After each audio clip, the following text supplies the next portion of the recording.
ఓం శ్రీ గురుభ్యో నమః. భగవద్భక్తులందరికీ హృదయపూర్వక నమస్కారాలు. మనం ఈరోజు భగవద్గీత శ్లోక యొక్క సందేశాన్ని విందాం.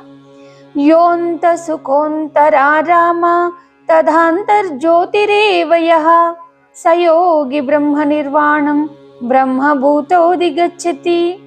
అంటే ఎవరైతే అంతరంగమందు ఆ పరమాత్మని అనుభవించి ఆ పరమాత్మ యొక్క ప్రకాశాన్ని ఆస్వాదిస్తూ ఆ పరమాత్మ యొక్క ప్రకాశాన్ని ఆస్వాదించుకుంటూ దానిలోనే నిరంతరం రమించుకుంటూ ఉండేటటువంటి సాధకుడు లేదా బ్రహ్మతత్వాన్ని పరబ్రహ్మ స్వరూపాన్ని గుర్తెరిగినటువంటి మానవుడే శ్రేష్ఠుడు, అంటే ఉత్తముడు.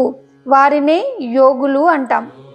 ఎవరైతే గురుముఖత గురూపదేశం తీసుకొని సాధన చేస్తూ గురువు చెప్పినటువంటి సాధన సిద్ధాంతాలని సాధన చేస్తూ నిరంతరం అనుష్ఠానపూర్వకంగా సాధన చేసి అంతరంగమందు ఆ సాధన అనుభవాలను తెలుసుకుంటూ చిట్ట చివరి మెట్టు అయినటువంటి ఆ పరమాత్మ ప్రకాశాన్ని ఎవరైతే అనుభవిస్తారో వారే అసలైన యోగులు, వారే అసలైన మానవ శ్రేష్ఠులు.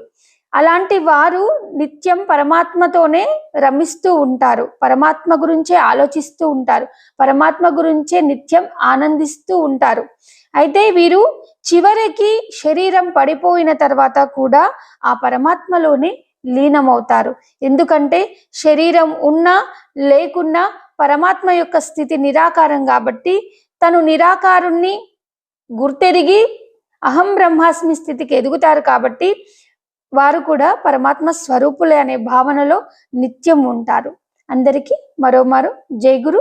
సర్వేజన సుఖినో భవంతు.